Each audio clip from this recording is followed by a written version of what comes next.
What would life be like if you only knew cancer?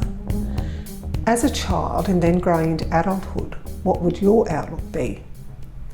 In 2016, as part of a Year 12 assignment at Rockhampton Grammar School, students were asked to write a piece on how their lives had been affected through movies they'd watched. Will Wright's essay was remarkable in that it opened up for his family and friends his attitude towards his lot in life. Hakuna Matata explains how Will has dealt with 84 surgeries in the first 21 years of his life in a positive way. Will was just 2.5 years old when he was diagnosed with acute lymphoblastic leukemia. So Will, thank you for sharing your wise counsel with me today. I've been really looking forward to chatting with you. I just wanted firstly to read out the first couple of sentences from Hakuna Matata. So as a child with leukemia, I have come as close to death as most people could imagine. I am also one of the very few who can say I'm better because of it. So that's a pretty big statement. But Will, I just want to ask you about your childhood firstly. Did you often look at other kids that had a so-called normal life and wish that you were them, or did you just get on with it and think, well, this is my normal, or not notice any difference? For some, I guess for a kid in my position, there were days that when I was bored, I may have contemplated it, but realistically, I couldn't do much to change my situation, so I just treated it like it was normal because it was the only way to... Well, you didn't know any different, did you? Because you were, not at all. And have... I grew up with kids at that time in the same hospital going through the same thing with me, so I saw many kids going through the same circumstances I was in. I just took it as a normal thing for me at that stage. And as I said, I may have contemplated it, having certain things, maybe little things that I'd like if I wasn't crook, I guess, but only when I was bored or had nothing good to do.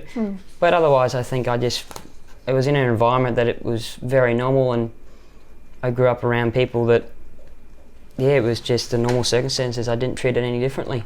Because you spent like a lot of Christmases and birthdays in hospital. Did you start school in hospital? Yes, I went to, they have a hospital school downstairs, which a lot of the young patients can go to, and their sort of siblings they can go to, and it was all very, very close knit sort of family. Everyone knew everyone because everyone only lives down the hall, sort of thing, and a lot of it was once again brought up sitting around with a teacher, reading books, building, and the old kitchen used to bring in all their scrap tins and eggshell cartons and throw it in a big tub, and every week we'd come in and just have at it and build, and they say the subject for this week is animals. So you'd put you grab whatever out of it and you'd make animals. And I always seemed to have the most vivid imagination doing cows and horses and dogs and chooks and crocodiles and all sorts of things, wanting to go home and then spending the rest of the day reading books and playing with all the other kids and then going back to the room. So yeah, we had. It was, and once again, it was very normal. It's not like I didn't go to school like normal kids. I went to school just like every other person. So once again, it just felt normal to me. I was with other kids my age going through the same thing, going through a school for kids in my circumstances. So it was just a very normal thing for me at that stage. So, well, I've read Hakuna Matata and your other piece that your dad kindly shared with me. Of Walton Tolkien, and reading about your take on life, it's very simplistic, but that simplicity comes from a really profound insight. So do you think that's something you've always had, or have you learned to look more deeply at things about life? I guess there's a combination of things. Being brought up on the land, most country people are simplistic folk. They're very wholesome in the fact that they love hard work, but family and the simple things in life are very cherished to them. It's because there's only so much out here on the land that you can have and you can spend time. That's value to us is completely different value to someone that lives in a city or a town. And I guess going through my circumstances, that became more complex and more sophisticated as I grew up. But I think it was a bit of a combination of my circumstances and the way I was brought up on the land and the sort of family environment I was brought up in. So, and Will, I mean, there's so much in your writings that I could spend all day talking to you about, but I've picked out a few things particularly that stood out to me, and this is one of them. So when my parents asked me things like, "Are you okay? Are you scared?" or I simply answered them, "Hey, Hakuna Matata," with a quiet smile and calm indifference. Not because it was cool or it made me feel good about myself, but because it was the truth. So in lots of, I think it's human nature to protect our family against, them seeing us go through pain. But in your case, you wanted to protect them, but it was the truth too, because you were you're rock solid. You have a peace and calm about you in amongst all the turmoil. So how do you know even how you do that? I don't know how I did it. I guess it just comes with the fact that maturity comes with experience, and I had a fair bit of experience at the time.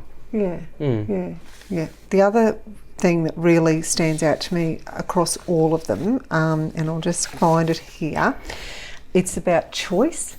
So we all have that choice in life to either dwell on the things we can't change or to use the time we're given and enjoy the good times that are ahead.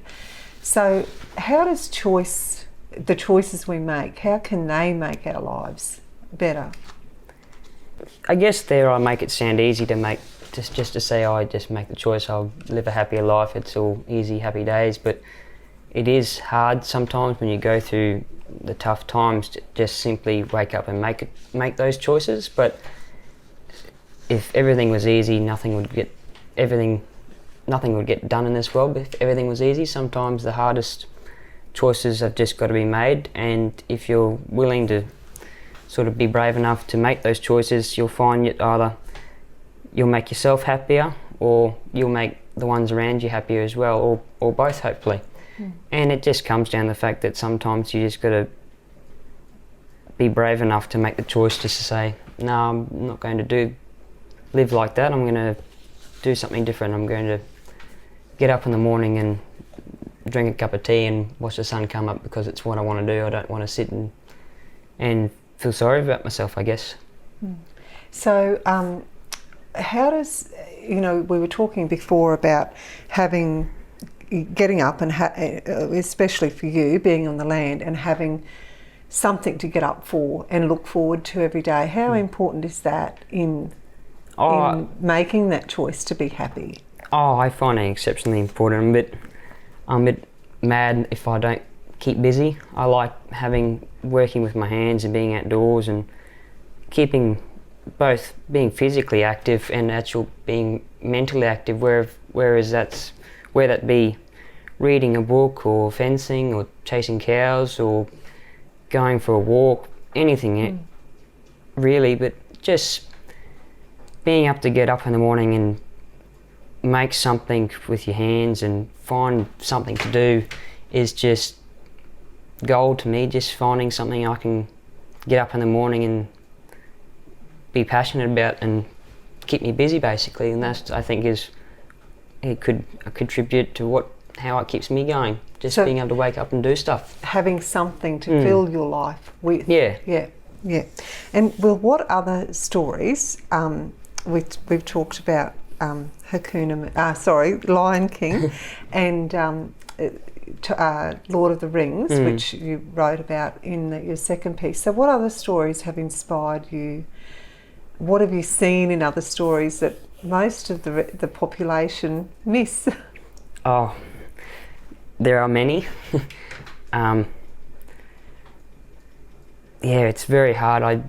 I watch a lot of movies, and I have a bookcase at home with a drawer full to the brim with DVDs and movies that I've watched over many years. Yeah. And deep down, I'd say a lot of the messages and stuff that I've learnt over the years have been filed away, but it's I'm a bit funny in the fact that I don't just sit down and watch a movie just to let time pass by. I tend to watch movies because I feel as though I'll get something out of it. Yeah. I'll take it might be a cracker movie and I'll enjoy sitting around with the family and eating popcorn and having snacks, but I find that I enjoy a movie that has a meaning or an ideal at the end of it that you can sort of take away and you not feel good about yourself about, but it's interesting to watch a film or read a book and come away thinking differently. And I guess I couldn't give you the amount of movies I've watched and I've come away with something, but yeah, I tend to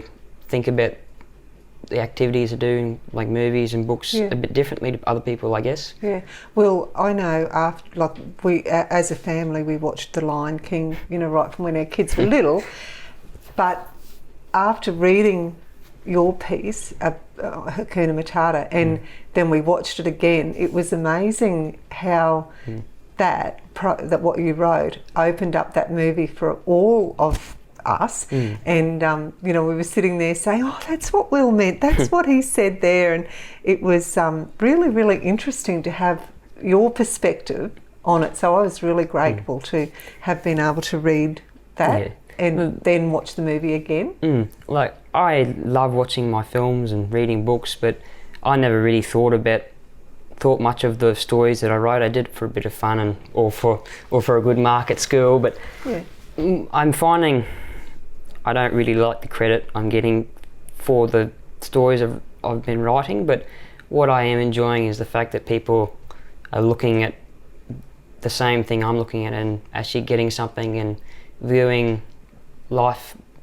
a bit differently, or viewing just even a film or anything in their life just a bit differently. And I'm finding I'm enjoying that a bit more, less so than being actually in the spotlight and people actually reading my stories, but more so the fact that I've been told that it is helping people and people are enjoying them. And if I know that people are enjoying them, it makes me happy, but otherwise I don't really want too much credit for them, because I did it for a bit of fun more than anything. I am finding I'm enjoying the fact that people are liking them and enjoying them and taking something out of them, but I've never really thought of them and will probably continue not to really think much of them either. So yeah. Well, if only you knew, if you wrote more like these two pieces and people read them, I honestly think there would be far less anxiety and a lot more happiness in the world because of your view and on how beautifully you write about life and how simple it can be